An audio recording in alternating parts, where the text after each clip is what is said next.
The live stream is preparing now. Okay. Just let me know and then we'll kick it off. Yep, I'll probably just give a couple minutes here. Are we also recording Thanks. via Zoom? I'm going to hit the recording as soon as we confirm the stream. Looks like the stream is up.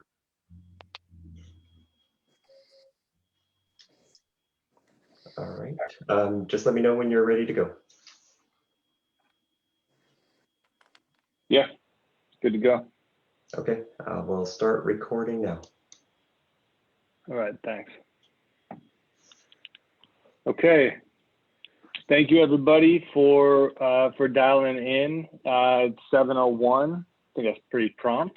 Appreciate everybody being here, participating. This is great, and looking forward to the next couple of minutes that we all have together. This is, our standard quarterly meeting. It's happening a little bit off cadence. So again, appreciate people coming in here close to the holiday. So thanks for doing so. We have a great set of items to cover over the next couple of minutes and looking forward to it. We do have things broken out in time boxed as best as possible to hopefully be able to make sure that everybody gets the opportunity to, kind of talk about their areas and areas of interest and kind of, conduct conversation. But again, appreciate everybody being here. I am Joey Dunn. I'm the president of the WHCA. This is my first term, and I got to tell you, this is a lot of excitement, a lot of things that are happening right now, and it's definitely going to be a great holiday season, and then great things to come in 2021. So appreciate everybody, and without further ado, we're going to jump into the first couple of items here, which are the updates that Finn and Devin are going to be able to run with. So Finn and Devin, if you guys are ready, I'll turn it over to you guys. We have about 10 minutes for the items you guys are covering. Devin, did you want to share first? I'm fine whichever way. Sure. I can run through some really quick updates. So I'm Devin Chikris. I'm on the board and help run the events committee. Most of you may know us from Skyway Outdoor Cinema, but we also do a bunch of other stuff to try and help make our community more vibrant and a fun place to live. So we all deserve fun stuff, right? Especially this year. Jeez. So I wanted to actually run through just a couple really cool things that are going on right now that you might be interested in.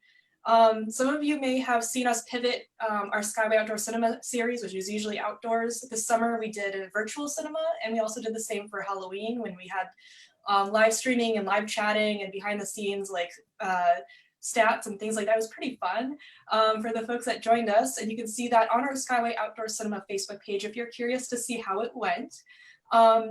More recently though, we did a pumpkin decorating contest, which was a lot of fun. We had some amazingly creative submissions. Congratulations to the 3 winners that took home the trophies there and the gift cards. And right now we've got a couple things going on. We are really grateful to the community for their submission of artwork for our Rainworks art project, and that's rain activated art. So the community submitted art, the community voted on the art, and we're right now turning that art into stencils so that we can go out and spray those on the sidewalks all around the Skyway area so that we can take advantage of all this amazing rain we've been having. And then you'll start to see surprise messages appear only when it rains and when the sidewalks get wet. So watch for that happening. Another thing that's going on is we're having a holiday lights contest. So you might be able to see the poster behind me. You'll see that at our local businesses and all around Skyway area. What that is if you're putting some lights on the outside of your house or business and you're located in the unincorporated Skyway area, that's 98178, that's not part of a city, you're eligible to enter. If you go to mywesthill.org, you'll find out that there's a form. You just snap a photo of your house and you upload it, and you are in the drawing, or not the drawing, there's a contest. We have judges. Chief Hicks, who I think is with us tonight, our president, Joey Dunn, one of our librarians from Skyway Library, will actually be driving around and judging the houses. And we're going to take all of those houses and we're going to put them on an interactive map and release it so that all of you guys can go and do that drive with us too. And I know we can't be together, but at least we can enjoy some stuff, right? One last thing I wanted to update y'all on is that we do have some beautification and community enhancement projects going. So you might be familiar with our West Hill Action Mob group, and that's something where we usually go out and do like a community cleanup or something in the neighborhood to make things look a little bit better and bring people together. What we're doing now is we're actually working with King County to do some local projects. And one of those that's really exciting is we're designing and fabricating community message boards. So these are going to be giant 6-foot boards that are going to go to a couple places in the community where everybody can put up messages, whether that's poster information, something inspirational, some artwork, whatever that might be. Right now we're looking at 2 locations. One of them is going to be by the Nevzat's Espresso stand, right there on Renton Avenue. And the other one we're looking at doing around Campbell Hill Garden, which is that 129th Langston 64th, the flashing red light intersection. And that also, you might see that the grass and the shrubbery has been torn out. There's going to be new landscaping and everything to make that a nice little respite spot for all the folks that carry their groceries, down past Campbell Hill School and all of that. So lots of exciting things to see coming forward, lots of fun events. Submit your house to our Holiday Lights contest. I hope you win. And just to entice you, we've got these amazing trophies and gift cards of up to $150 to Skyway Grocery Outlet. So pretty amazing stuff. I think I have one more thing on the agenda. Make it quick. Does anybody know if Sharon Greer is here today? I can't see everybody on the thing. I'm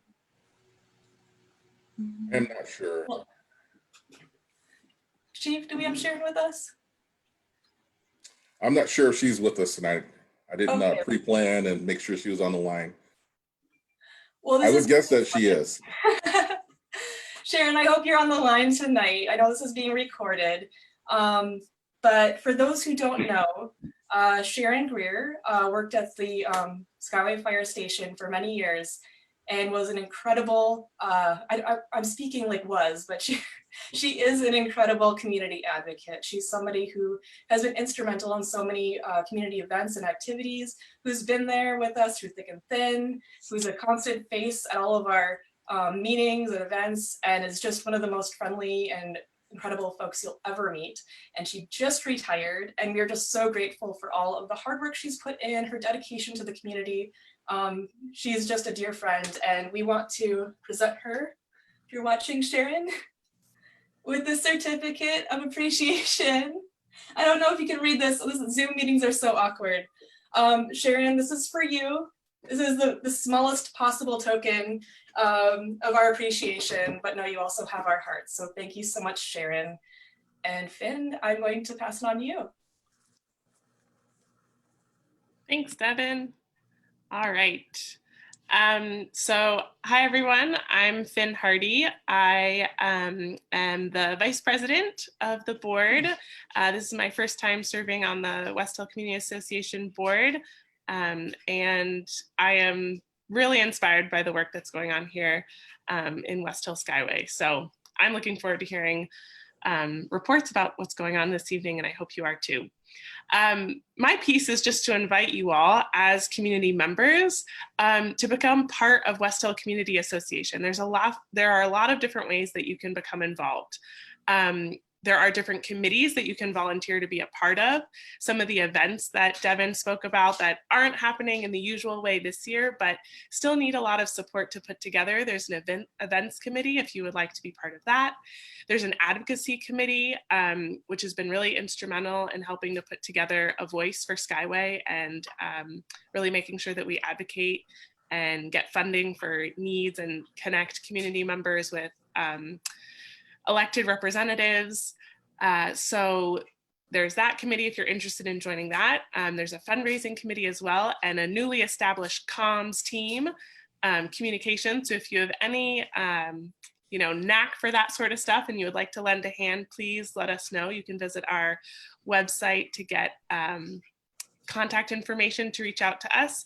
And then the other thing is that we are an all volunteer organization run by a board of directors. And in the next couple months, you'll be seeing some messaging that we will have vacancies coming about, or not vacancies, but the board will be turning over, and we'd like to, ask community members to submit an application to apply to be on the board. And one thing we'd really like to do is make sure our board is reflective of this community.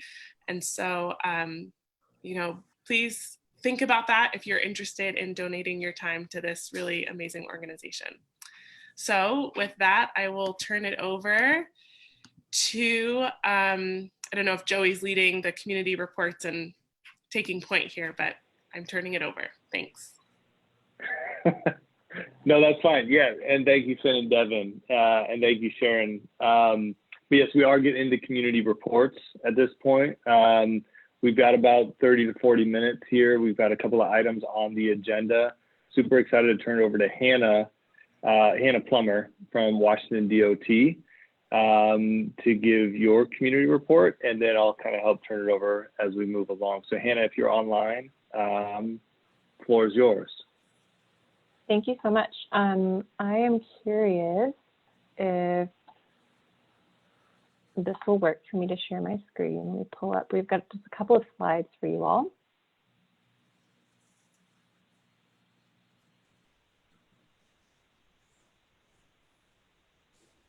Let's see. Is that working okay? Yep. Awesome. So hi, everybody. My name is Hannah Plummer. I'm a transportation planner with the Washington State Department of Transportation, and I'm here with my colleague, Mon Sidhu, to share an update on the SR 900 MLK Jr. Way South Corridor Study. We are going to provide just a brief update on what we heard from the survey and online open house that closed recently. But just for a little bit of background and context, the study area that we're looking at extends from 57th Avenue South to South 135th Street, and that's shown there in the map. And a primary goal for us in this work is to understand and document the wants and needs of the community who live along and travel along the corridor. In particular, we know that there are pedestrian and vehicle safety issues and lack of options for people walking and biking in the area. So this study is going to propose solutions to address some of those issues as well as others.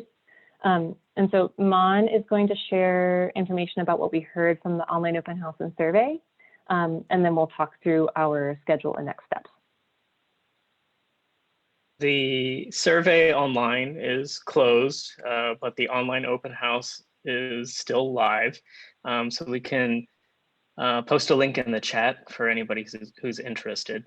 But the major themes that came out of the survey results were concerns about speed on the corridor, the lack of sidewalks and pedestrian connectivity along State Route 900, not enough lighting in the corridor, both for pedestrian connectivity and for vehicle access, and then congestion on South 129th Street at that intersection. We also heard detailed concerns, both within the survey, there were comment boxes, and also from our one-on-one conversations with folks in the community. Things like drainage issues at the intersection of 57th, issues with turning traffic to and from the convenience stores, kitty corner to each other at South 129th. So we're going to be taking those survey results and using that to help develop the concepts for the corridor to address these issues identified in the survey. Next slide, please. So right now we're in concept development. That'll continue through this winter. We'll re-engage with folks in the spring where we'll have the concepts more fully fleshed out, and we'll certainly re-engage with folks and have opportunities for people to give input in the spring. Next slide. And there's our contact information if you'd like to get in touch with us, and links to the study webpage and the online open house. And one thing I'll add, we've been having phone conversations with folks this last week and the week before. And so if people have thoughts they didn't get to share with us in the survey, or if they just want to connect and learn a little bit more about our process, definitely feel free to reach out. If you go to the study webpage or the online open house, our phone numbers are listed there as well. So email or phone is fine if you'd like to talk with us. Thank you. Thanks, everyone.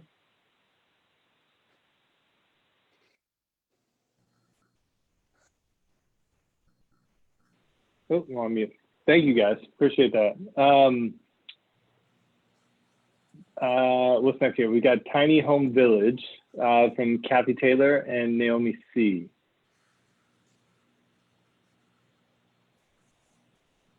Okay. They're online here. Oh, there you go.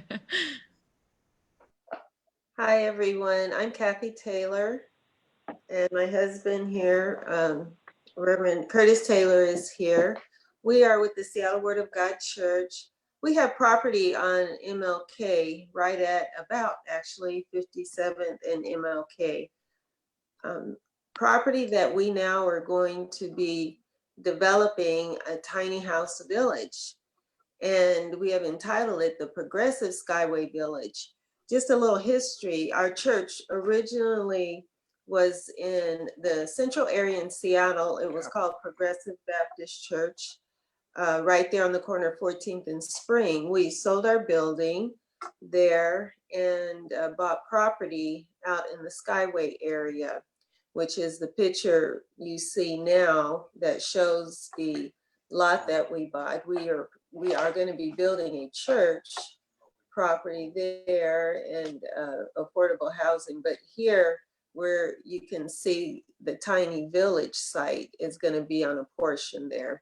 So we're partnering with Lehigh, the Low Income Housing Institute, also with King County. We received grant funding to put up 35 tiny houses within our village that's going to serve primarily the Skyway community. And we're very excited about that. It is our desire to be able to serve that community, people that live in that community. Also wanting to partner with businesses in that community to help support the village. Our church will be supporting the village. We've been working with Skyway Coalition. They've been supportive of us also. We are going to be starting construction, hopefully by the end of December, hoping to have the tiny village up and running about mid-January or the end of January.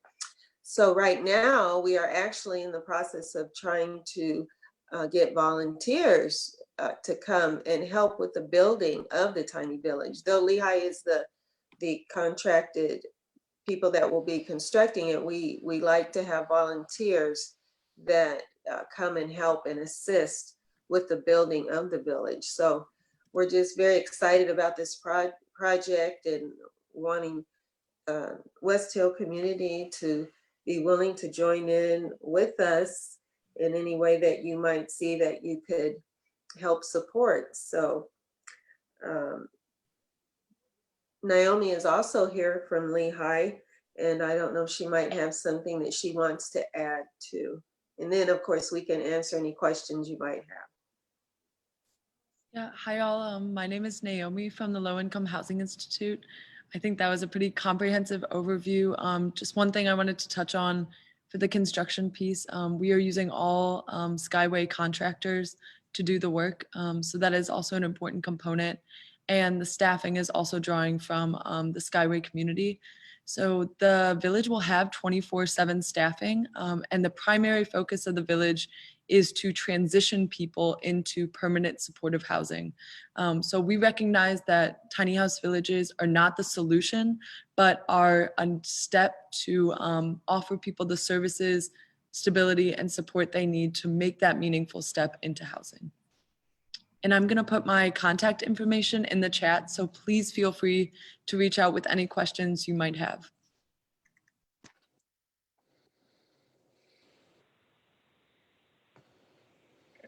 Thank you, guys. Is there any comments or questions that you have for Naomi or Kathy?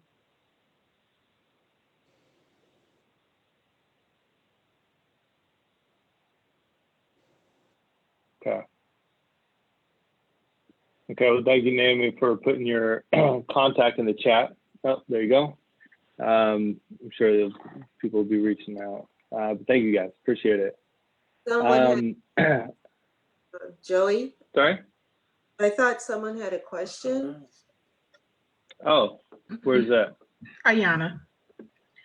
Good evening, everybody. I just wanted to know, has there been any pushback from the neighbors in that particular spot where the tiny houses will, where the tiny house community will go? Has there been any pushback from the surrounding neighbors there? So we had a community meeting a couple of weeks ago. Naomi can help me with that. So we did advertise, we sent out mailings and let the community know about the community meeting. It was a Zoom community meeting that took place. And we had about 50 people at that meeting. They had their opportunity to ask questions. So I think they were just wanting more information about it. I didn't really feel like anybody was actively resisting, but they were asking questions regarding safety, parking, security, crime, drug, alcohol use. So Lehigh was present and they answered those questions.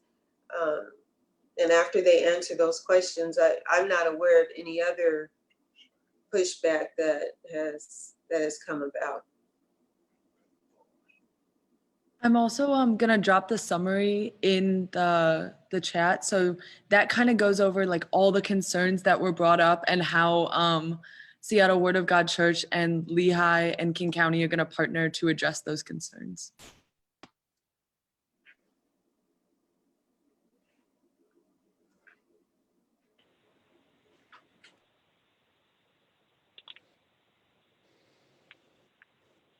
Okay. Any other follow-up questions? Okay. Okay, thank you. So up next, we do have Renton School District with Randy Matheson. So let's turn it over to yourself for the next couple of minutes. Thanks, Kathy and Naomi. Thanks, guys. I'm Randy Matheson, Renton School District Community Relations Director. Want to talk to you briefly about what we're doing in the Renton School District to get ready to have students move back into classes eventually, and then what the schools are doing specifically on the West Hill to meet the needs of students and families here on the West Hill. So our work in the Renton School District has always been working to prepare to have students return to class eventually. Obviously with COVID, we aren't ready to have them come back into school yet. I will, though, share with you that we do have 9 students.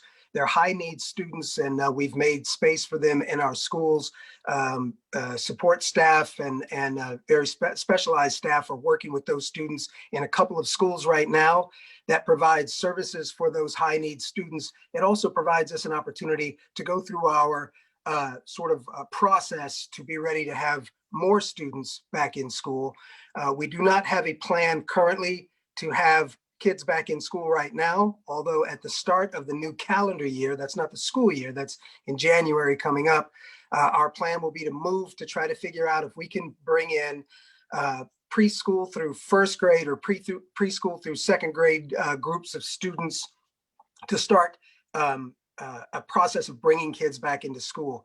We have protective equipment, personal protective equipment, PPE for all of our staff. We are personalizing that equipment, so staff are being fitted with specialized masks specifically for them.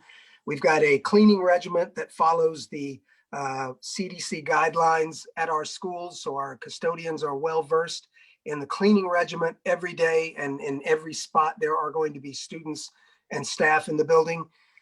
We have a machine that will sanitize buses fairly quickly. So when we do start bringing kids back in and we have bus runs, we have a machine that actually goes through buses to clean those buses by CDC guidelines. So we're preparing and getting all of these things in place. We have protocols in place, again, following health department and CDC guidelines for who is in the building, how they get in the building.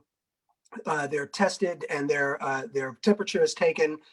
They do a health attestation every day. Anyone who becomes COVID positive, there's a protocol to follow through with them and make sure we can do contact tracing and so on. So we've got a plan. We're ready. We just need some of these cases to start to decrease a bit in the community. Starting in January, we are going to start looking at a plan for how we can start bringing kids back into school. We do not have a date yet for when that will happen, but it's a plan that we're ready to put in place when there's an opportunity to do that. So that's what we're doing at the district level. We're also providing meals on Mondays and Wednesdays for all of our families and children. We are continuing to do outreach to our families to make sure we're reaching them, to make sure they get these meals. We have meals that are ready for families to take home and eat immediately. And then days of meals frozen in box that they, just like if you go to the grocery store, that they can package and be ready in their homes day to day until we're ready to serve again on that next Monday and Wednesday.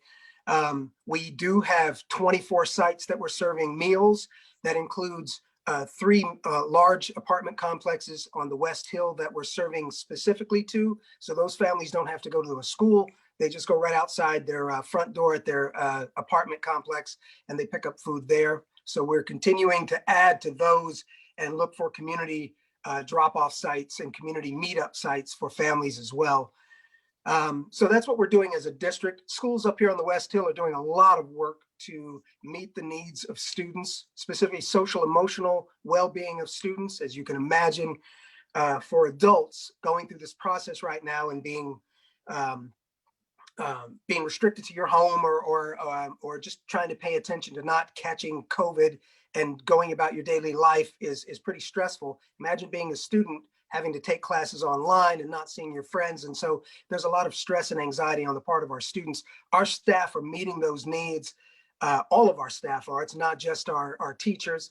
In fact, at Dimmitt Middle School, right up the road from you right here on West Hill, even our security, our lead security guy, Mr. Banks, is making daily calls to students, checking in on their well-being, making sure they're staying connected to learning, making sure that they're attending school, because we still have to take attendance, even though it's on Zoom and it's virtual and those kinds of things.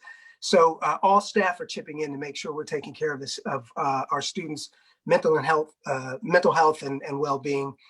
Teachers are doing just an incredible job changing their daily routines to online. They've had a few months to do it now. They've gotten to a routine. It's not all Zoom. So kids aren't sitting in front of class in front of a screen for 5 hours a day. It's a combination of live Zoom events, YouTube videos, work to do in small groups, meeting in small groups on Zoom. So it's not just classes, it's small group sessions on Zoom.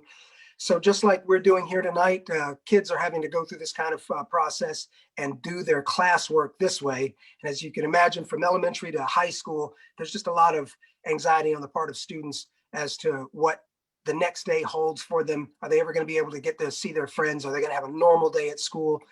We're working to make sure that they do have a normal day at school. We're working hard to make sure that happens sometime this year so that we can have everyone back. It'll start in small groups.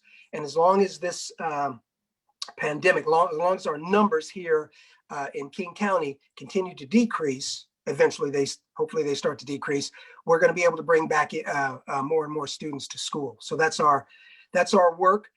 Renton High School is not shying away from the work that they're asking students to do. They've added additional classes so that kids in upper grades, 11th and 12th grade, can make sure that they're meeting the requirements to be able to get into college after this school year. So they're working hard to make sure, even though we're in this virtual sort of situation, we're in this virtual situation, that students are meeting the needs that they're going to be able to present to colleges and get into the schools of their choice. So they're maintaining a high level of instruction in classes. They're holding students accountable. Students are meeting those high expectations. And we're hoping we're going to be able to get these kids ready to move on to college, even though this year is very different than what they expected. So that's some of the stuff we're doing at the district level and some of the things that are going on in schools on the West Hill. Rentonschools.us is our website. We're constantly updating that. So if there's information that you need, please visit that site. My email address is right on that site. So if you visit rentonschools.us, you'll be able to see the community relations site. You can email me directly. I'm happy to answer any questions that you have about your schools and about schools in general in the district. That's great. Thanks, Randy. Is there any questions or comments for Randy?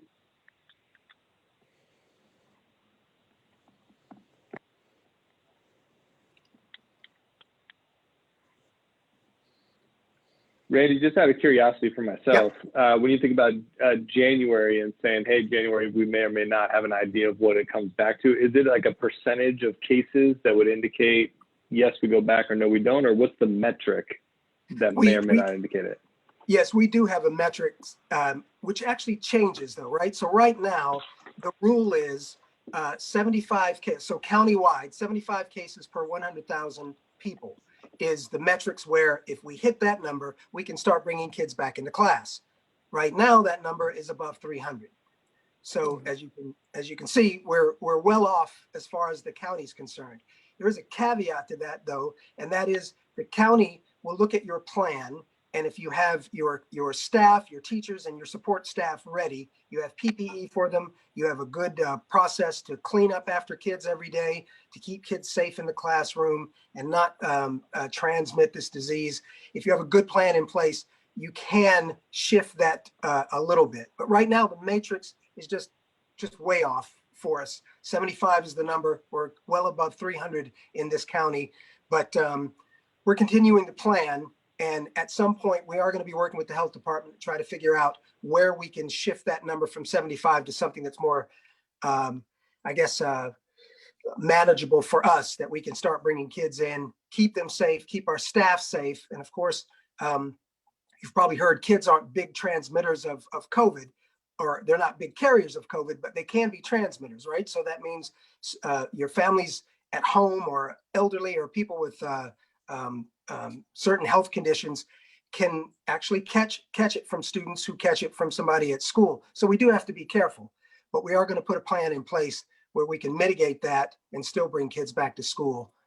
That's our plan. Hopefully in January, we will see small numbers starting to move back, and we continue that throughout the school year. Great. Okay, thanks, Randy.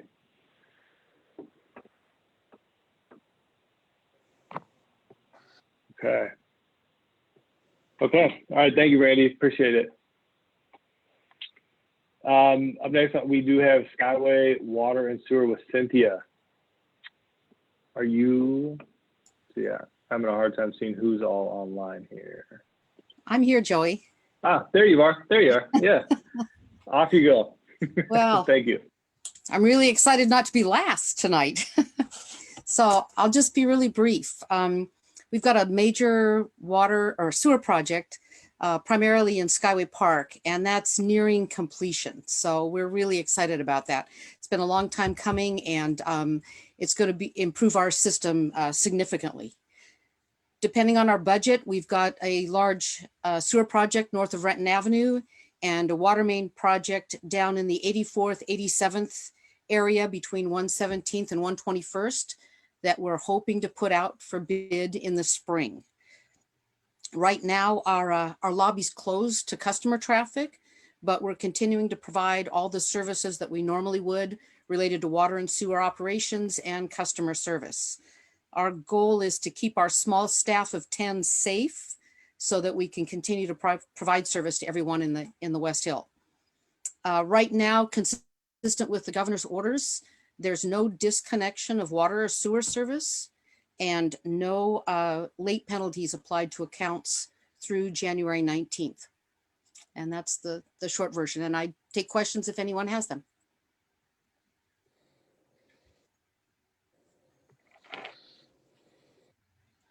Thank you.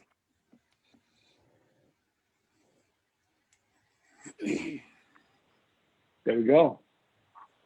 Thanks, Cynthia. Appreciate it. You're welcome. Okay. And then Skyway Coalition, Jeremy Williams.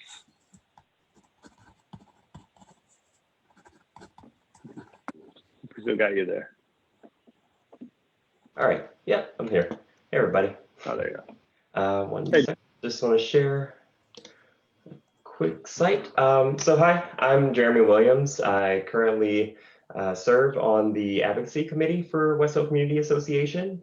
I, along with Beth Hentz, current board member, are liaisons of WHCA to the Skyway Coalition. And the coalition is made up of a number of organizations serving Skyway. And we want to invite everybody out to a community meeting that we're having tomorrow. It's online, another Zoom meeting, I know, but we're really wanting to get more community engagement around the topics of anti-displacement, affordable housing, and economic development that the Skyway Coalition is pursuing. You know, our goal is to really bring in community and lift up community voice in how you want to be engaged with the work that the coalition is doing. So if you would, please join us tomorrow at 5 p.m. If you could go to skywaycoalition.org, I have the site up here right now, and hit the RSVP for December 11th community meeting. And that will get you the sign up and send out the information for you to go to join the meeting. So yeah, we're going to have a number of breakout sessions. We're going to do introductions, keep it kind of, you know, kind of light and casual, but yeah, would love to have everybody there, and yeah, look forward to having more conversation. I'm not going to go too into all the things that have been going on around advocacy. You know, I think we got plenty of people from King County on the call tonight that are be going into some of the stuff around the county budget and all the, you know, big wins that have the community has secured for Skyway. So yeah, we would just love to, you know, do more updates and just get some more feedback from you on how you all want to be involved. So look forward to chatting with you tomorrow.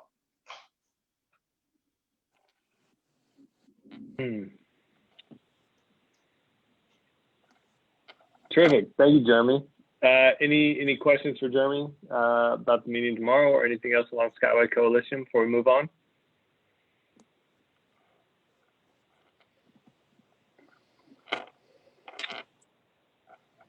All right. Thanks, Jeremy. Next order of business here, we have Miss Ayana Brown. Sorry about that. Are you on the line here?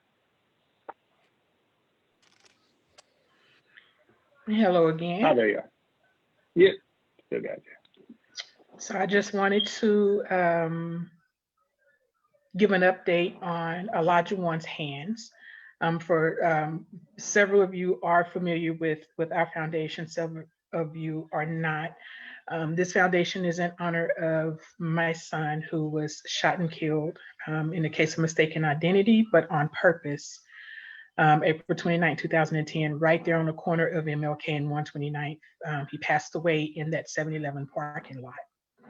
And so we have a few community events, signature annual events that we do every year. And one of them is the Thanksgiving dinner. And so we had a partnership with, have a partnership with Renton School District. And everything that the foundation does, it's open for everybody to participate. But the venues that we utilize, we specifically use locations in Skyway because we want to be a resource that's easily accessible for the Skyway residents.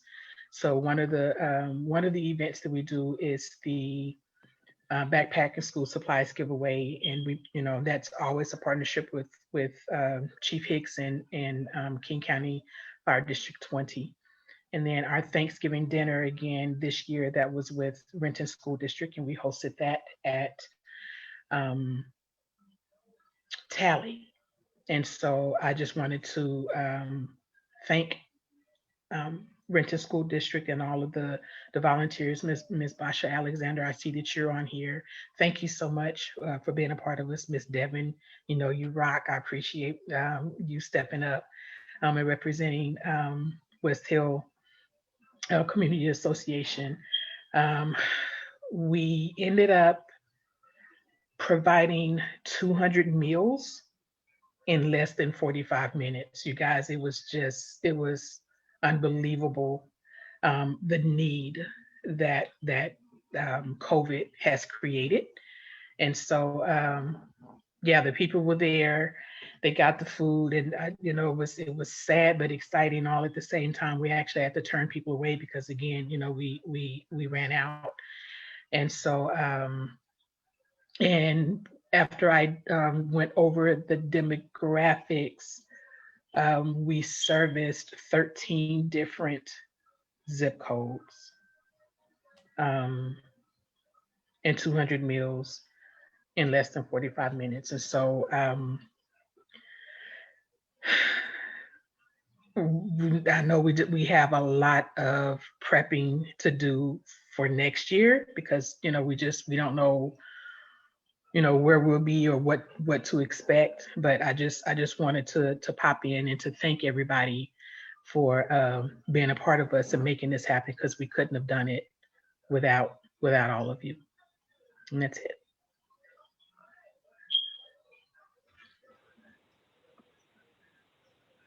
Thank you. Is there any help needed or any ask that you would want to put out to the community at this point?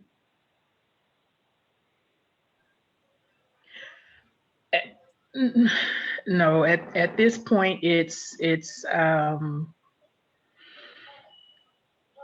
of course, like every other foundation, you know, we need monetary help. As far as any other foundation, we need monetary donations, and so those are tax deductible. You can go to our website, ElijahOne'sHands.com, and there's a donation page there. Or whenever we're having an event, helping to pull that off, whether it's helping us plan, organize, being a part of the body the day of. We welcome it all. Of course, this year, because of COVID, we had to put a limit on the number of volunteers. So in the past Thanksgiving dinner, we literally do that the way we do it in our house. In my immediate family, everybody washes their hands, they get in the kitchen, and everybody's chopping and doing something. But because of COVID this year, I had to do some hardcore strategic planning and try to get as many volunteers as I could with as few volunteers as I could. I even had to be bold and ask for longer volunteer hours. Again, typically, if all you could volunteer was 15 minutes, we're excited about your 15 minutes. This year, just because we're trying to cut down on the number of people, and then as you heard Randy say, with the safety of the facilities, it was the exact same thing, you know, at Tally. And so we, you know, both entities, Renton School District and us, we were 100% on the same page with getting the questionnaires done before you came in, the temperature checks, you know, the whole 9 yards, just trying to ensure the safety of everybody. And so because of that, you know, we ended up limiting the number of volunteers because we were trying to control the flow of traffic in and out the building. So this year was a completely different animal all the way around. We even ended up altering our menu. There were some items that we normally serve that we did not this year, just trying to be ever so cautious about what we were doing, but still trying to meet the needs of our community and our neighbors. So I guess the other ask is if anybody has any ideas or suggestions that would help us have a better flow in the future, because again, that was our first time, having to operate this way, and so whatever, I'm always open for suggestions and feedback, and yeah. Okay. And I hope I made Great. sense. I Thank you feel for like I'm sharing. just rambling. Perfect sense. Crystal clear. Thank you for sharing. Appreciate it. Yeah, and so hopefully everybody got the contact information, or at least the website, right, to be able to go through to reach out and support. So thank you. And Basha, board member, can also support with that. So thank you so much. The next item that we do have is with Margie for the VFW. I see you, Margie, there. Floor is yours. Got a couple of minutes here. All right. Well, thank you very much. My name is Margie Lindberg. I am also a board member with the WHCA, and I am the Senior Vice President for the Skyway VFW Auxiliary. We do have some events coming up. We've had to, because of COVID and the new regulations, make some adjustments. But this Saturday on the 12th, we will be having a toy drive. And in the past, this has also not only benefited the units we serve out at Fort Lewis, but it also benefits our neighborhood schools in conjunction with the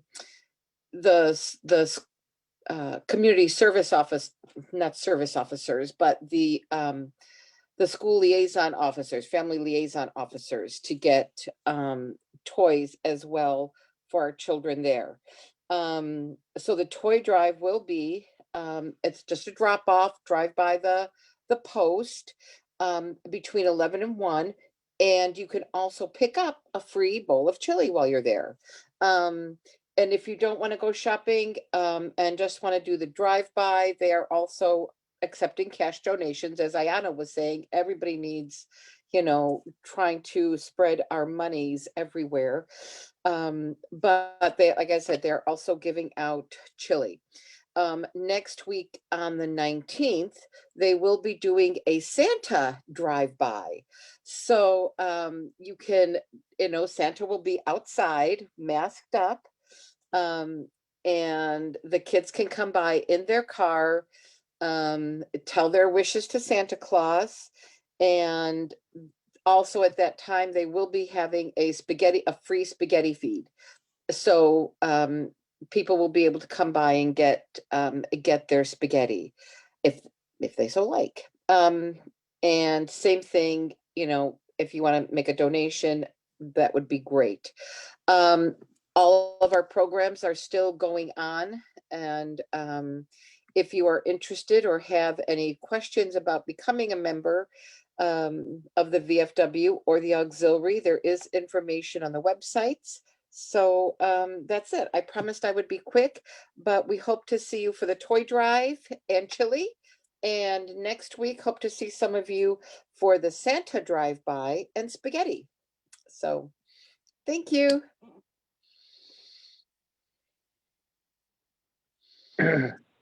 Terrific. Thanks, Margie. Appreciate that. Okay. So next up, we had from the King County Sheriff's Office, Jimmy Mitchell. Jimmy, are you on the line here? I am here. Oh, there you are. Thank you so much, Joey. For those of you who don't know me, my name is Jimmy Mitchell. I'm a deputy with the King County Sheriff's Office. My title is West Hill Community Crime Prevention Deputy. I work out of the Elijah Wan storefront, Elijah Wan Brown storefront. Thank you, Ms. Brown, for your work. It's an honor to serve in that storefront after your son. I've been gone for a while. I was overseas last year with my the National Guard. I came back in March, just in time for COVID. And I've kind of lost contact with the community with the pandemic. We had, I think the last quarterly meeting I knew about was last April, and we canceled it because of the pandemic. And I've recently gotten back in contact with the West Hill Community Association. We have a long history and a long relationship with the Community Association, and we love that and cherish that relationship. I had a meeting with the Advocacy Committee today with Jeannie and Jeremy, who spoke earlier. I just want to share a couple of those highlights real quick that we talked about. One, the Sheriff's Office, we're trying to get out the word about our new use of force dashboard. So this is something we've been working on for over a year now, and it's kindly come to fruition to get all the databases together and everything. And as one of the most progressive police departments in the nation, we're always forward looking on how we can be more transparent and how we can provide the service that the community deserves and needs. And one of those things is our dashboard. I'm going to, so I'm done talking, I'm going to put the links in the chat for some of these things. So use of force dashboard and IAU. Now, what is a dashboard? You ever wonder how many residents of West Hill, there were uses of force by police in West Hill last year? What color they were, what age, when did it happen? What was the investigation? What were the results of those investigations? Well, that's all going to be open to the public. You don't have to do any public disclosure requests or anything. You just click on a button and you type in your search parameters and you can find that out. You can find out. And if you have a question, you can contact myself or even Major Floor, who is our precinct commander. Unfortunately, Major Floor was not able to attend the meeting tonight because he had a previous engagement, but he was there with the advocacy committee this morning with our meeting there. But that we're really excited about this dashboard. I'm going to be putting some things out on nextdoor.com. I'm on nextdoor.com, and I'll be putting it out in email. And I'll also probably be contacting the communication committee for West Hill Community Association so we could possibly post those. Again, I'll put those in the chat here as soon as I'm done rambling. Also want to let everyone know that the Elijah Wan Brown storefront is safe from closure. There were rumors about it closing or my position going away. However, the county council has approved it was on the cutting line, but the county council has approved the budget for 2020 and 21 up through 22. So we're safe for at least a couple years there. Both the sheriff's office and the community, we value that storefront. It's a way for us to connect and come together and as you know, a meeting place. Stats, usually I've been putting out stats on nextdoor.com and in email, and anyone who wants to be on my email distribution list for my little crime prevention letters and my statistics, I'm going to put my contact information in the chat here again with those other links. You can email me, I'll add you to my list, or you can find me on nextdoor.com where I post things. Traditionally, I try to put out statistics at least once a month, if not twice a month, every 2 weeks, but at least every month. However, our crime statistician retired last August and has not been replaced yet. So I've been kind of on my own as far as crime statistics and analysis, and we have one person doing the entire precinct 4 and doing North Precinct as well. So she's kind of overwhelmed. I have not put out any statistics since November, which was the October statistics.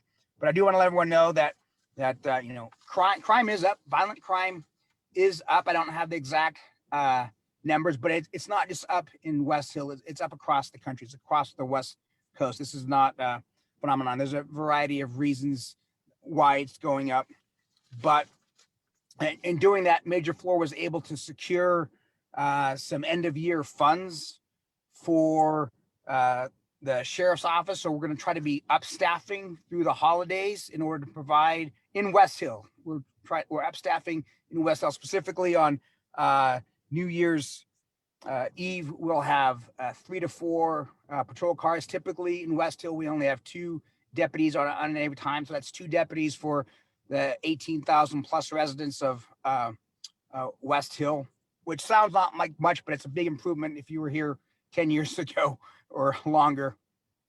We're going to try to get 3 to 4 cars, which makes it fully functional. We can have cars moving in different things like that. Also, our SET team, our special emphasis team, who are plainclothes detectives, they've been directed to do some plainclothes operations in the area. Mail theft, package theft, specifically in West Hill, is always a problem during the holiday season with Amazon packages going there and whatnot. So over the weekend, I won't give out the dates because I don't want anyone who shouldn't know not listening, but over the next few weeks, there will be, you'll see more police in West Hill, and our emphasis team, our plainclothes emphasis team, will be doing some stuff on the weekends and throughout the week in sporadics, not every day, but just sporadics. And if you have neighborhood or something that where you've seen things or trend, you know, again, shoot me that email. I'll look at the statistics and get with you, and maybe we can put some additional resources to that. But Major Floor was able to secure those extra funds for the end of the year because of the statistics that we were able to. Hey, Jimmy, for the chat that you had earlier today with the advocacy committee, where all the, and I see a bunch of contact information going in here into the chat. Is that all the appropriate information to be able to say, hey, let's reach out to you directly, or at least the advocacy committee could get that out to the rest of the folks here to reach out to you to follow up with anything necessary? It looks right. In fact, I'm going to try to, I'm a bit of a Luddite when it comes to technology, but I'm going to try to do this right now. I'm going to drop it in there. Well, then I'm going to put you on the spot and make you have to answer immediately.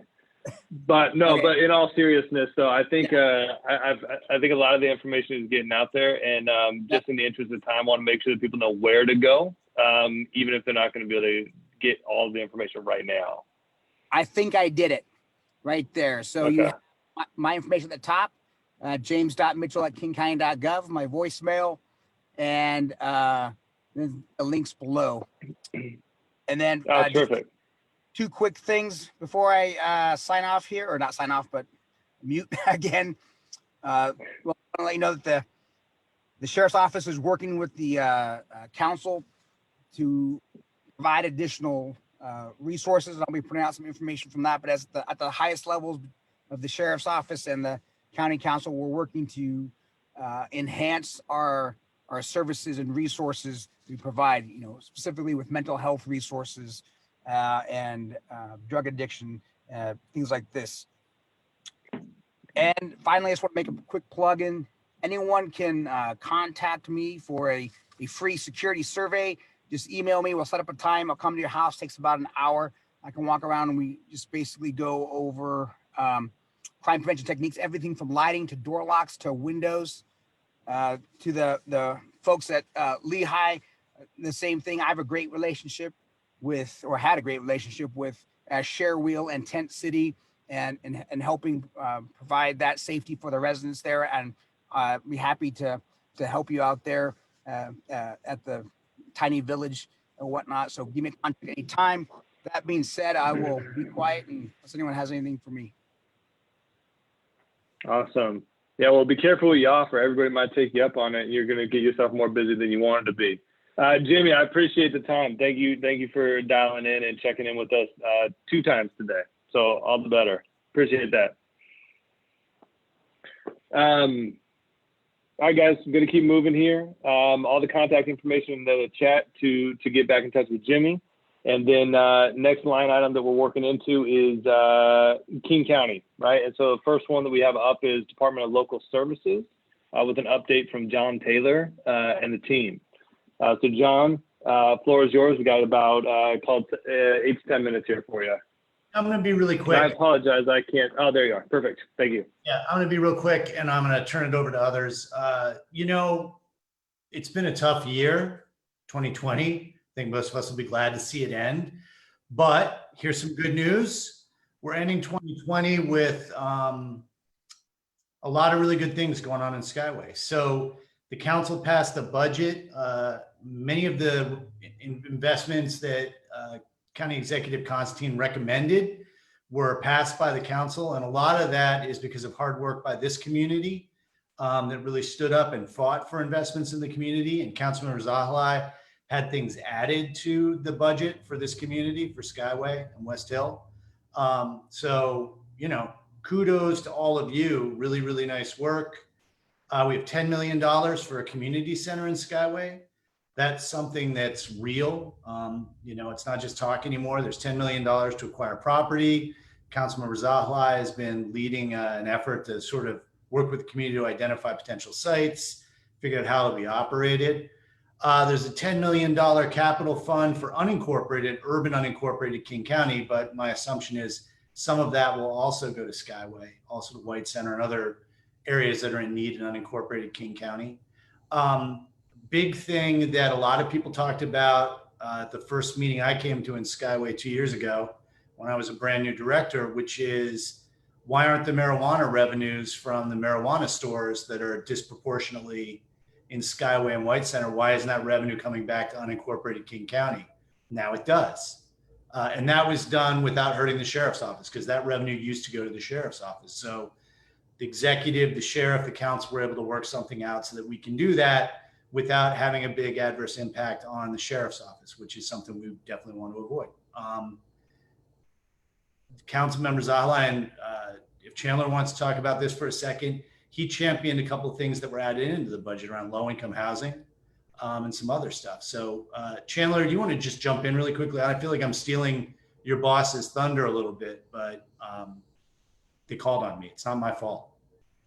I will call on my boss so I don't take any of his work, but happy to talk about it.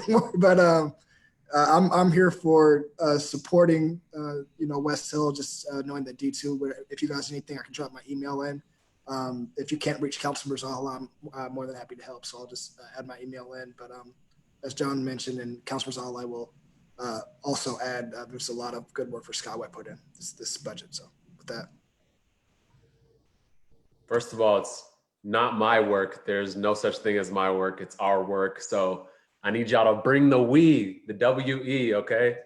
Thank you so much, all of you. Thank you, John. Thank you, Chandler. Thank you, West Hill Community Association. Yeah, we have a lot of great stuff on the horizon for 2021. So whatever you want to be involved in, please do reach out to us so that we can loop you into the organizing and planning efforts around affordable housing, because we have money for that now, around the Skyway Community Center, around the HUD Envision Center, around Tiny House Village, around public safety and police reform, around the community needs list and participatory budgeting, and around Skyway Shopping Center and small business support. So a lot of different categories of stuff that are going to be active and that we're going to be pushing in 2021. So if any of those are of interest to you, please reach out. We have regular check-in meetings for each one of those categories. And if you have any particular interest, we will loop you in. Great, council member. I did not see you in the bar of attendees, or else I would have just yielded to you immediately. So no worries, man. Thank you. Thank you, John. Right. Okay, with that, that's my very, very quick overview. I guess I would just say, you know, like I said, been a tough year, lots of really good stuff going on. I mean, the other thing I would say to people is the announcement today that there's a vaccine for COVID-19. That is an amazing thing and really represents the beginning of the end of all of this. I mean, we have some tough months ahead of us, and Department of Local Services and all of us from King County will continue to be there to support folks in the community. But I'm taking a point of personal privilege and saying, I'm really psyched about that news, because that means there's a light at the end of the tunnel, and it's been a tough year for everybody. With that, I'm going to turn it over to Kevin LeClaire, who's going to give a little more info on some of the stuff that's going on in the community. And then we have some folks from Department of Community and Human Services who are going to talk about anti-displacement work they're doing. So with that, I'm turning it over to you, Kevin. Thank you, John. So let me, I'm going to just try and share my screen here.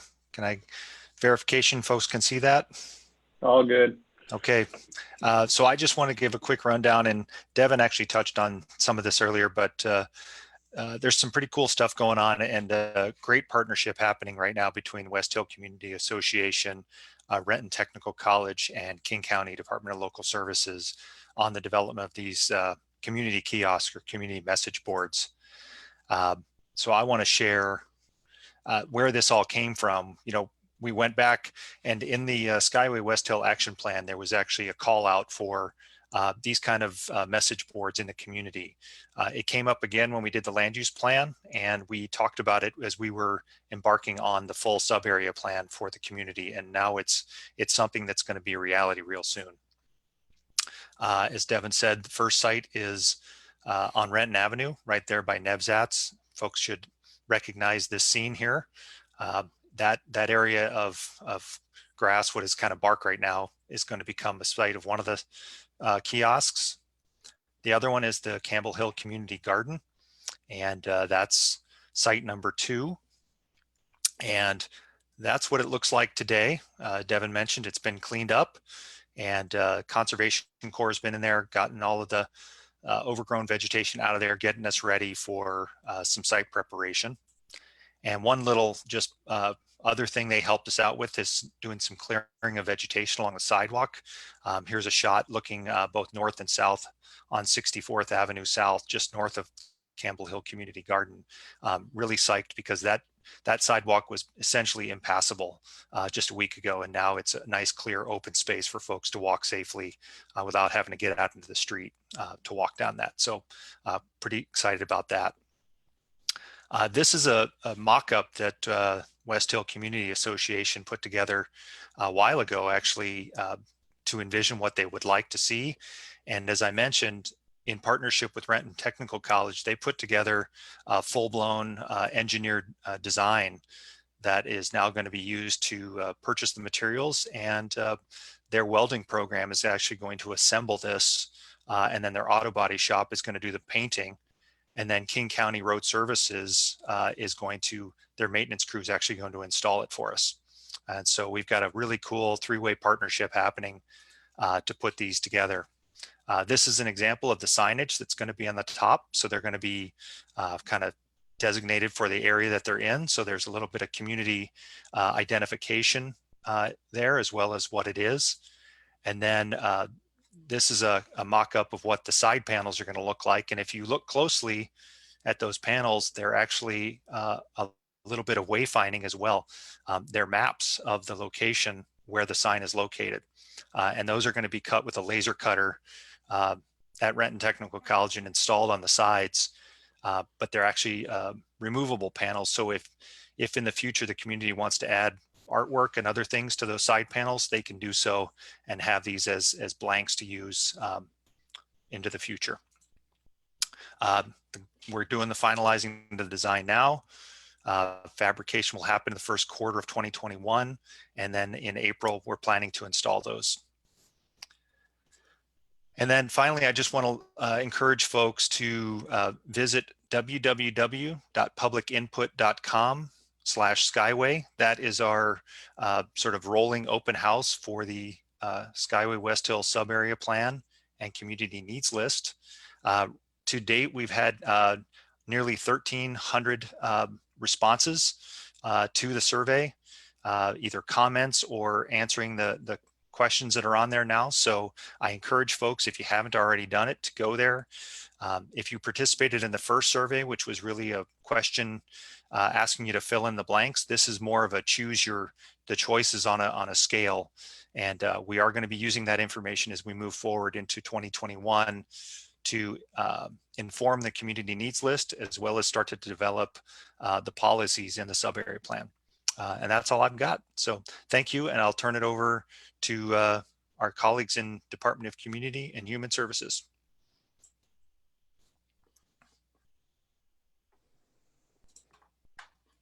Thanks, Kevin. Hi, everyone. My name is Yasmin. I work with Funari at the Department of Community and Human Services at the county, and I'm going to give you a quick update on the anti-displacement strategies report. And Joey, can you just let me know how many minutes I have? I think I have too many slides.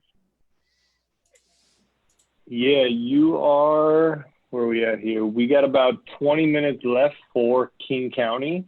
We had about 10 minutes for yourself. So I'd say take the 10 minutes.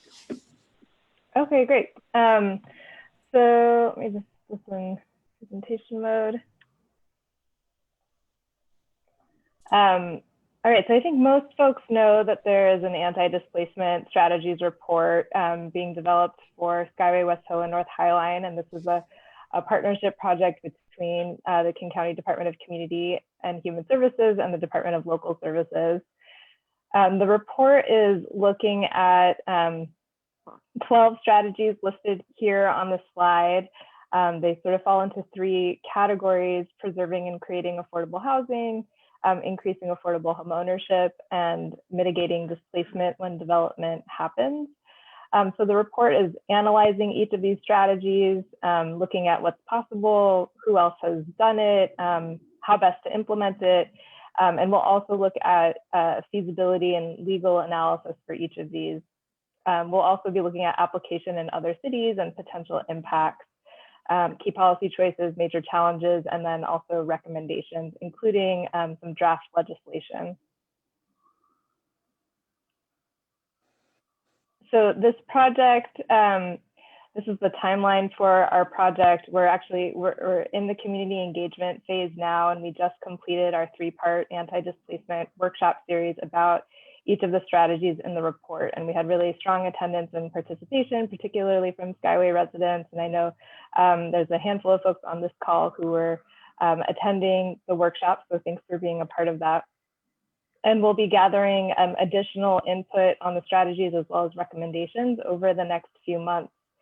In the spring and summer of next year, we'll be finalizing the report and the draft legislation. And the report and any recommended legislation will be transmitted to the King County Council in September of 2021. Implementation of any adopted recommendations will begin in 2022, and we hope to identify community partners who want to engage with us around implementation of those strategies over the next few years.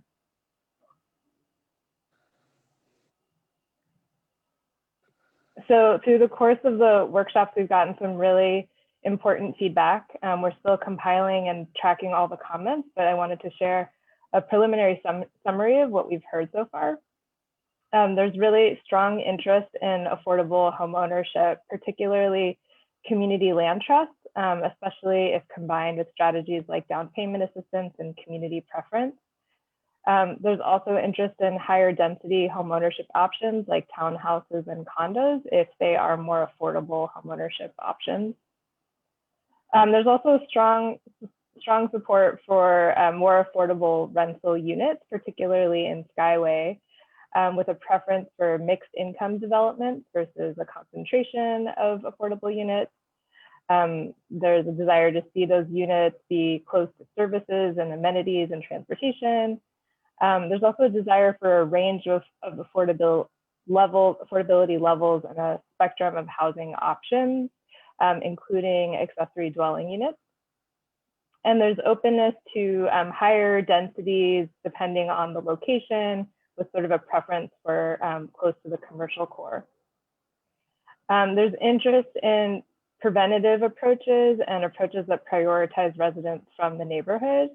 So like strategies that support low-income homeowners to be able to remain in the neighborhood, such as property tax exemptions and subsidies for building and constructing accessible accessory dwelling units.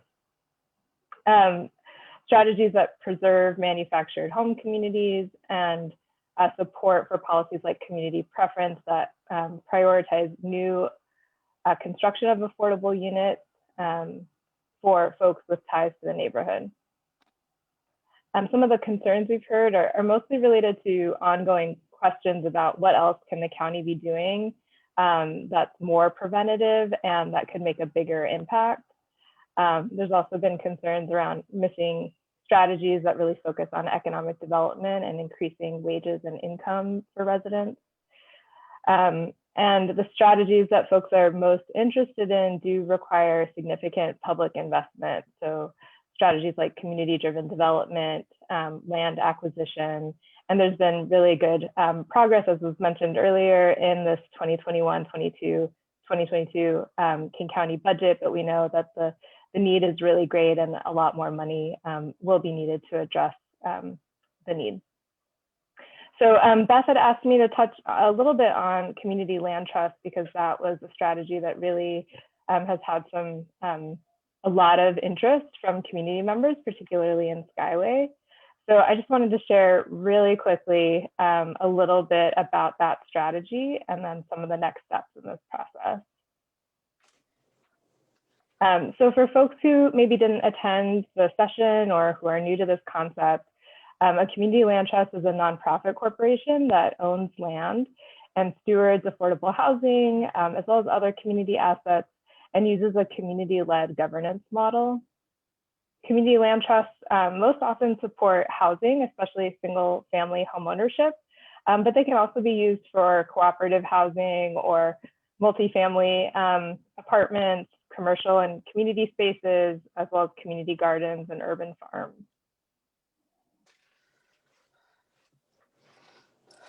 This diagram sort of illustrates the dual ownership model in community land trusts.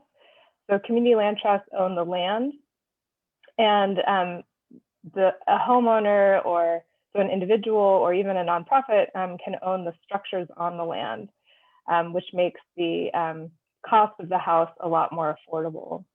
There's a ground lease that's used as an agreement between the community land trust and the homeowner, and that governs the relationship between those two entities.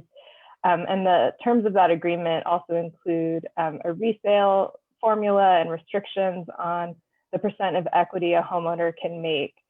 This is called a shared equity model, and it allows for that house to remain affordable permanently for other families.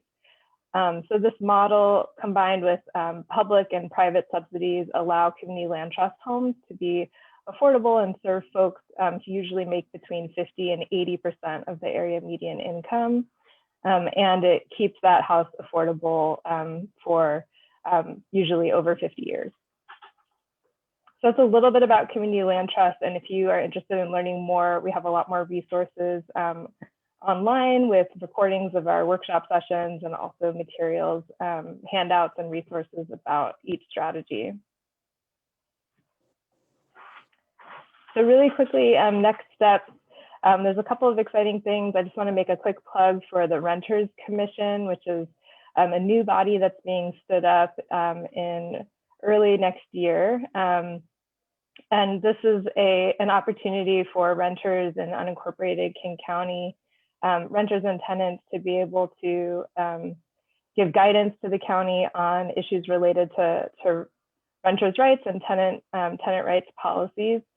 There's an application out right now, and I'll put the link in the chat after I'm done.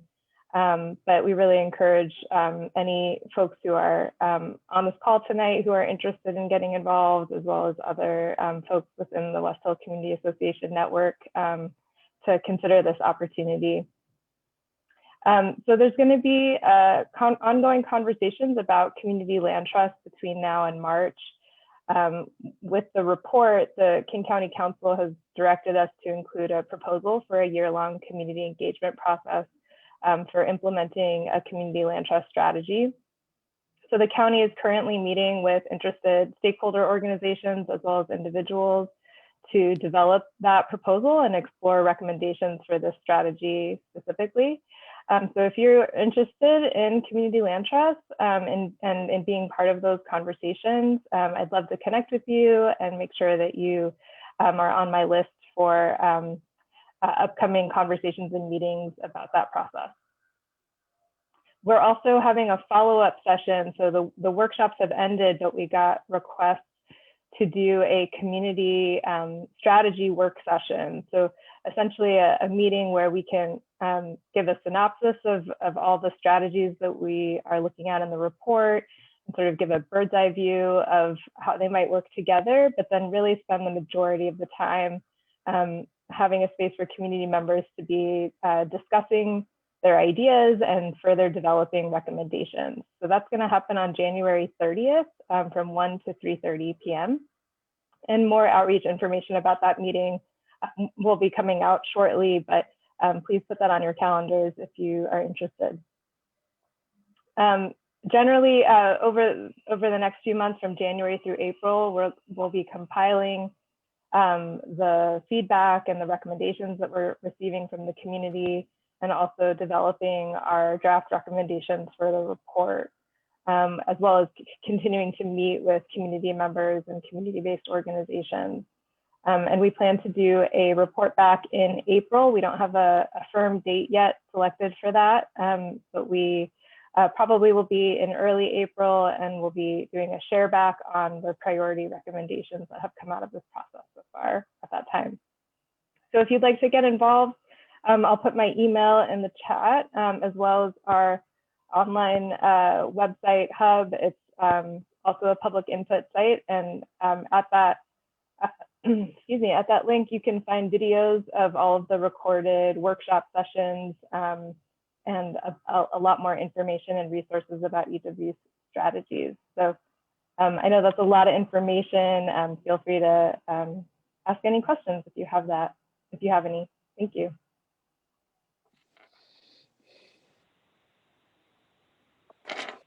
That's great. Thank you. Is there any questions immediately for Jasmine? Jasmine.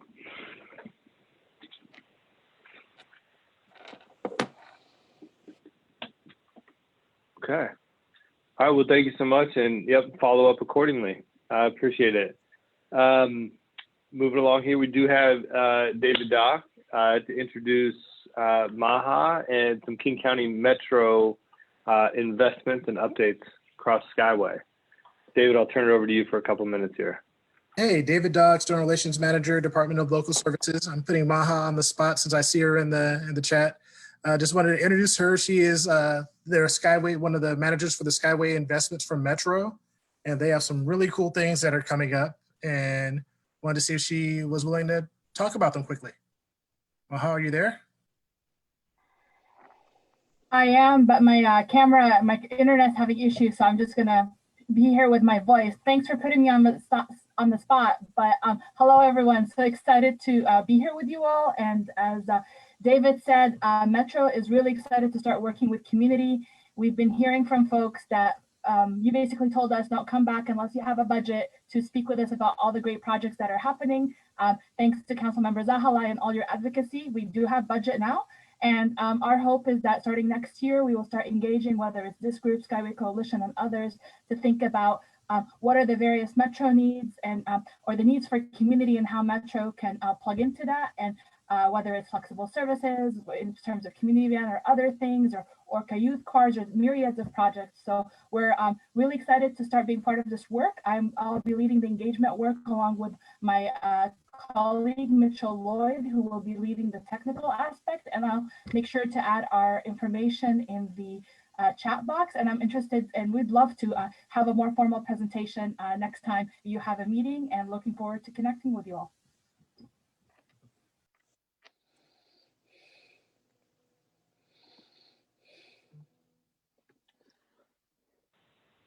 Okay. Well, thank you for being put on the spot and being willing to still jump in. You take it up with David later. Oh, I will. No, not a problem. Thanks. Very good.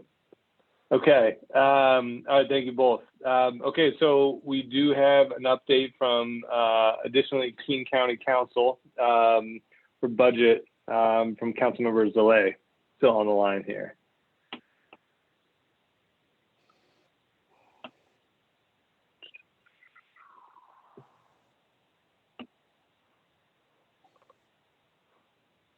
Maybe not. If council member isn't here, I can fill in really quickly, I guess. Chandler Gayton, staff to Zahalai. Yeah. There were a couple things that were passed this year. That was indicated. There was $10 $10 million for a community center that was to the executive's proposed budget. Another $10 million for affordable housing that was added in. $4.6 million from the sheriff's office that will be distributed through Urban Unincorporated's Metro funding. There was a long list of items that went in. I'm blanking on all of them. Sorry for getting put on the spot a little bit as well. As John Taylor also mentioned, we have this language codified now. It's in the budget. So we're finally trying to do right by Skyway as a county. So if you have more questions, our office is more than happy to answer them in the future. So my information should be in the chat also. So if you can't reach Councilman Zaha, I'm more than happy to help.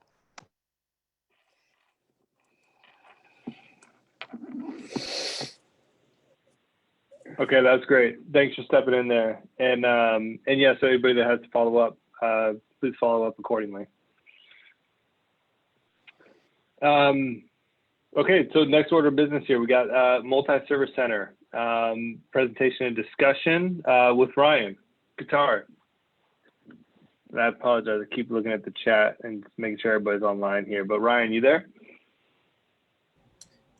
Yes, I am. Can y'all hear me okay? Yes, sir. Off you go. Okay, let me share my screen real quick. I think I have that power.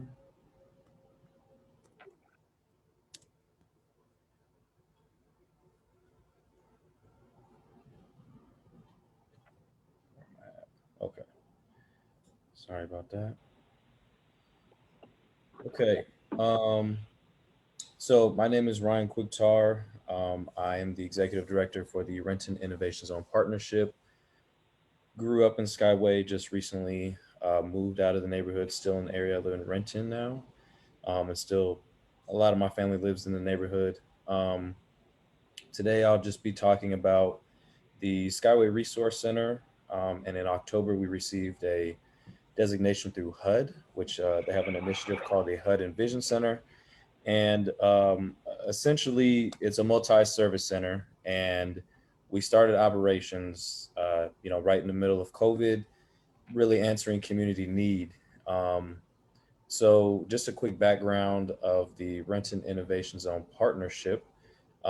We partner with a lot of people here on the call, a lot of different organizations, nonprofits in the area, King County, and we have a service area that also includes part of the city of Renton. So we work with 4 elementary schools in their service areas, the 3 elementary schools in Skyway, Lake Ridge, Bryn Mawr, and Campbell Hill, and then the 4th elementary school, which is Highlands Elementary in the Renton Highlands. And so just kind of going into the HUD Envision Center, how it came to be, as a lot of people here on the call are familiar with the Skyway West Hill Action Plan, and then also the Skyway Community Center Visioning Report. Even before that, that was done in 2014, and even before that, for many years, community has been calling for a community center, asking for a space, a social gathering place, a recreational center, and centralized services for our community. We are a high needs community for many different reasons across many different heat maps, all those things. And so just following up on those things in the height of COVID, we wanted to do something about it. And roughly about a year ago, was introduced to some people from the HUD regional office here in Seattle, and was made aware of this Envision Center initiative. And so we were planning for roughly 6 or 7 months. And then it came to be, why are we planning anymore? We need to do something. And so with the help of many, many different people, we were able to start a pop-up. And so this image down in the bottom right is just a flyer for our kind of grand opening, if you will. We had already had a couple events. This was hosted at New Birth Ministries, right across from the Skyway Library, and also sharing the parking lot where the West Hill office is. And so we've done a lot of work to get to this point. And a couple things here I just want to point out too. that have already been done. Another report, DLS, King County Department of Local Services, has done a feasibility study for a community center in Skyway. That's a part of the sub-area plan that is voted on and approved by council. And so just something to acknowledge and, frankly, continue to hold them accountable for. So we've made some progress, kind of telling on ourselves here with this picture, but also it tells a really good story of everyone wanting to show up for community and also understanding this is a really big need. This photo is from the grand opening, and I believe that's Councilmember Gramai saying a couple words, about the event, about the Envision Center, and why it's important to continue investing in Skyway. So to date, we've held 6 pop-up events. We host them every other Friday, and the first 4 were at New Birth Ministries, New Birth Center for Community Inclusion, and since then, we've transitioned to Campbell Hill Elementary, and we've also changed the format. So I'll share a couple pictures towards the end, but we were doing kind of a farmer's market style, following the city of Renton's farmer's market, where this year, they had roped off space, and then we're monitoring how many people were in the space, how many people were going out. Also, obviously having PPE. King County DLS had brought that every time. Thank you guys for doing that. We had plexiglass, we had gloves, we had face shields.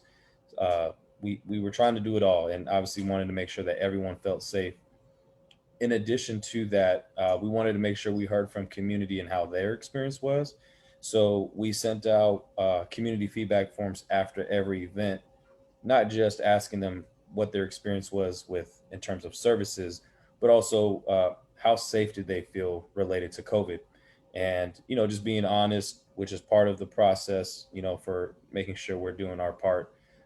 We did get some low scores, and, us as a team and providers thinking, how can we make sure that everyone feels safe? Because what we don't want to happen is no one attend the event, which then means they're not receiving any tangible resources that they've indicated they need. So we've made the change to go to Campbell Hill, and it's a drive-through format now. I'll share some pictures towards the end, and it's worked out really well. So far, we've had 2 events there, and we've received all 10s in terms of COVID safety from people who've attended, which is a great improvement from where we were a couple of weeks ago, and obviously the spike in COVID cases. 2 things to point out, which have just been highlighted by King County staff and Councilmember Gramai. All these things, it's just really good timing for the neighborhood. All these things are happening all at once. There was the work and advocacy from community members to get money in the budget. And so there's $10 million for a community center. And it just so happened, this was not planned a year ago, I promise you, that we were also, community was organizing to do something right now in the midst of COVID and really just make a pop-up multi-service center. And so it's really caught on with community. I'll share some statistics in a second too. And now to say we're in a position to not start something, but transition it into something more sustainable, it feels really good. And we all know that it's going for the neighborhood and it's really needed. And then the second thing is just related. The Envision Center itself is through HUD, and there's partnerships with other federal agencies such as the Small Business Administration, the IRS, the EPA. There's so many to name, Federal Reserve Bank.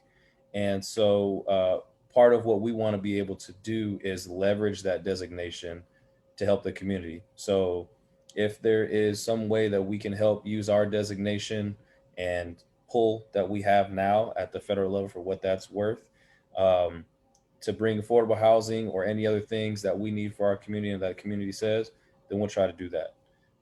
And obviously working in partnership with Councilmember Gramai and other folks as well. So these are just a couple pictures here. The one in the middle is the ribbon cutting from the October 16th event. And then the two pictures on the outside are pictures of Campbell Hill. I believe this was actually last Friday. And so just kind of seeing what the model is now. We do have tents set up, they're spaced out. Each tent, represents one organization. The picture on the right is people just doing check-in with each car. We're doing intake to make sure we are understanding what people need, what they're coming for, and to fill in any gaps. And then this is another picture. We also do pass out food there. We get food through one of our partners, the Silent Task Force, that goes up to a farm in Woodinville, brings back food boxes and other produce and vegetables fresh from the farm, and we pass those out. And then the other picture here is there is a WIC office now located in Skyway. I believe their office hours are on Fridays at the Cynthia Green Family Center. And so they're also come as a partner to the pop-up, the Skyway Resource Center. And they do some intake with families. There are definitely a lot of families who come through and sign up to receive some of their services. And this is my contact information here. I can put this in the chat. There is one more thing I wanted to share. I'm gonna stop sharing for a second. Oops. Okay. I think I paused it.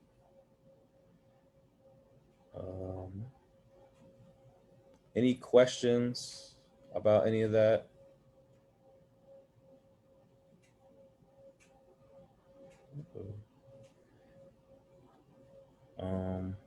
Okay. Maybe that didn't work. Let's see.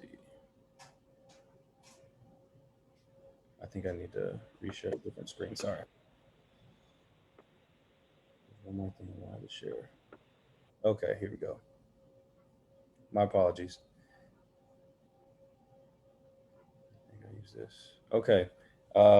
So just want to share a couple different things here in terms of the success of the Skyway Resource Center.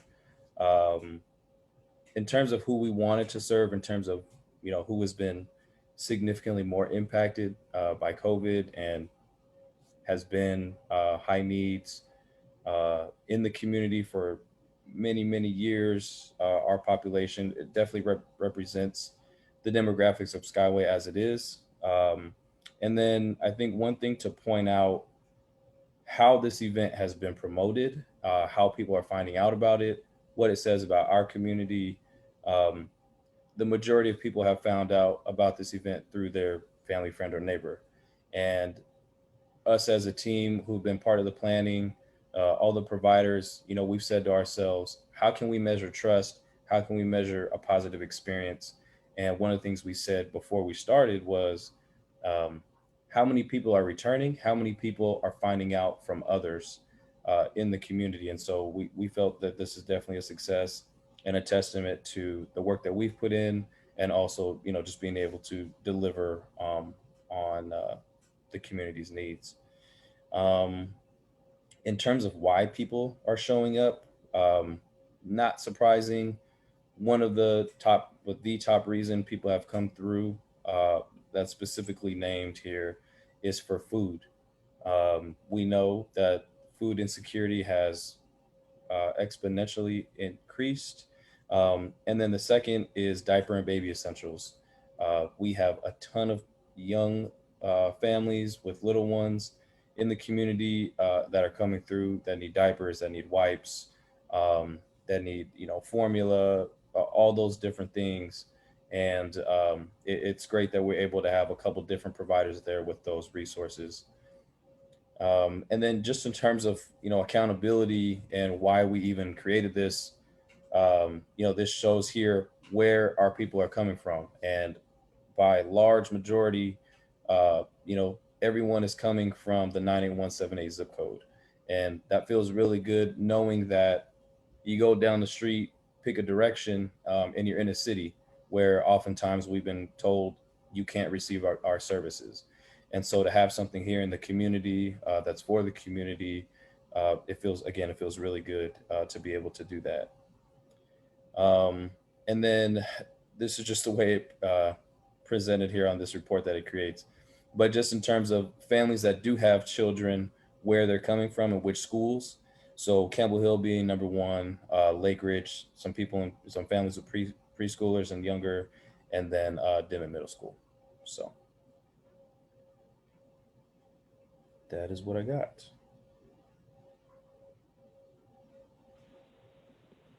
Thanks, Ryan. Questions, comments, concerns for Ryan before we turn it over? Question? Yeah, Margie. So Ryan, so from now on, are you going to be having all of the giveaways and the food banks at Campbell Hill? Great question. So the food pantry is separate. So there's a food pantry that does happen on Saturdays at New Birth. And this past Saturday, I know the VFW had an event as well, and the line for the food pantry kind of spilled over into the parking lot. So I apologize. And we fixed it, but that will continue to stay at New Birth, and that will remain a drive-through. Okay. For the time being, I think we've definitely found a home at Campbell Hill just because of the setup, and obviously to prioritizing safety. The drive-through at Campbell Hill works really well. The challenge right now is, which we knew when we made this commitment, but the weather. You know, it's dark at 4 o'clock. Our event starts at 3 o'clock. And then outside of that, it rains, right? It's going to be cold. It's probably going to be windy at some point. But I think that's a commitment that we have made, all the providers. And so, you know, but for now, the plan is to continue to host the events, the Skyway Resource Center at Campbell Hill. If we can get a brick and mortar, which there is some work trying to do that, then we'll relocate and figure that out as we go. But for now, it will be at Campbell Hill. I don't know if I mentioned this, but the next event will be next Friday at 3 o'clock at Campbell Hill. Oh, okay. Then this is another question. You may want to talk with Randy Matheson about this. Because I don't know all of the setup for Campbell Hill, but they do have, if they open up that gate, they have a huge covered area. Oh, yeah. I don't know if they would allow you to have cars drive through there. That's something you'd have to work out with the school district. And as far as the food distributions, you know, and if you want to make get into contact with the powers that be at the VFW, I can make a connection with you for that too. Thank you. I appreciate that, Margie. Yeah, we are fortunate enough that Campbell Hill allowed us to use the back of the school. So good. First event we did not, and the wait line was really long, and it spilled onto Beacon Avenue because so many people were coming through the event, and so it kind of forced us to think, how can we, you know, eliminate that, and don't, you know, for safety reasons too.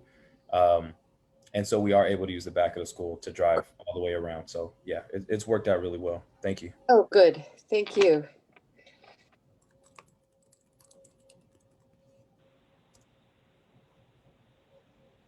Terrific. Okay. Thanks, Ryan. Appreciate it.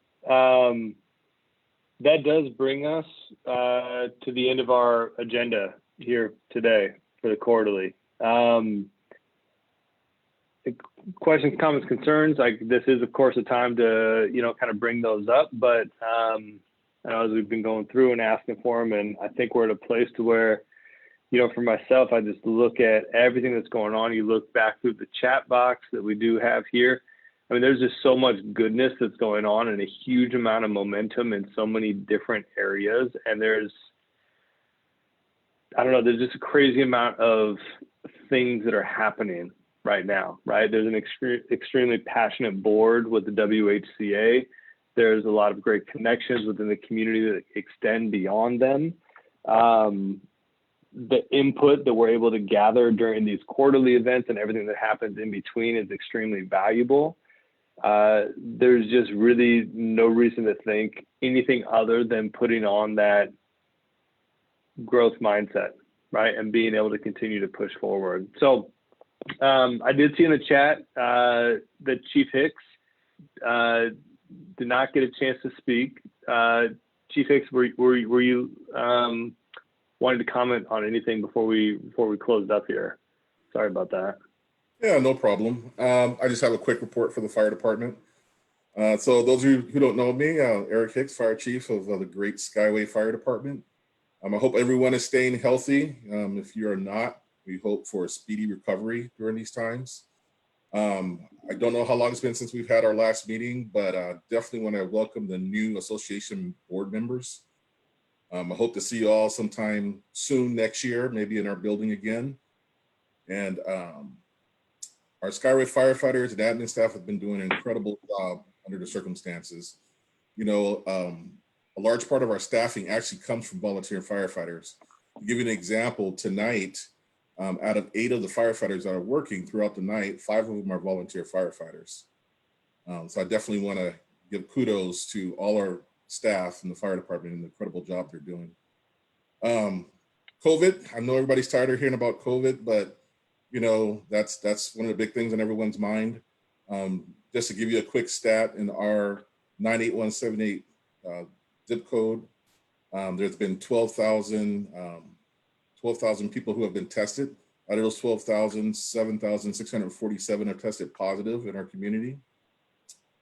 To help combat some of this, we were able to partner up with Harborview, Sierra Sisters, King County Public Health, and Harborview. We had an event on December 5th where there were flu shots, COVID testing, and King County Public Health gave out a lot of swag. It was really neat to see. Part of it was in our training lot across the street from the fire station. And part of the event was also in the old Skyway Market, the church parking lot there. In the last 3 months, we've had 3 residential fires. Fortunately, no one was hurt. No injuries to firefighters as well. The Firefighters Union did put on a pancake breakfast to benefit the VFW. So nice shout out to Local 3740 Skyway firefighters for putting that on, helping out the VFW. We did put a new unit in service, our new rehab unit. Anytime we put a new unit like this in service, we definitely appreciate the support we get from the community and try to spend our funds wisely. This unit is replacing an old bread truck. I don't know if you've seen that out in the community responding to fires. It was a 1985 bread truck, so it was well overdue in getting replaced. So that new unit is now in service. I just quickly echo what Devin said about Sharon. And I also want to thank the association for coming out in strong numbers and wishing Sharon good luck on her retirement and passing along the word. We had over 30 vehicles that showed up for a drive-by. Congratulations for Sharon Greer. She definitely deserved it. And I want to leave you tonight with a little public education. Please continue to protect yourself from COVID. Winter is right behind us. So if you're gonna have a Christmas tree, be sure the Christmas tree is watered, well hydrated. If you have a live Christmas tree, open flames and candles. Get ready for those storms that are gonna be coming. If we have any power outages, it's not advisable to use an open flame to keep lighting your house if the power goes out. Be sure to have plenty of flashlights and other means to keep lights in your house. Space heaters, if you plan on using space heaters, be sure to have that 3 feet of space between all combustibles from space heaters. It's during the winter time where a large part of our fires comes from either candles or space heaters. And if you plan on using your fireplace, be sure that it is clean. We also get a lot of chimney fires. And what happens in the chimney fires is those fires will extend into the attic and we end up losing the entire home. So again, thank you all for your support. And that would be all if you have any questions for me.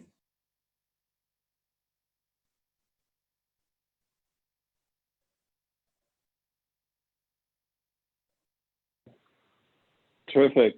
Thank you, Chief Hicks. Apologies again for trying to wrap up before we gave you a chance to speak. Oh, no clearly, problem. we don't want to use those space heaters, you know?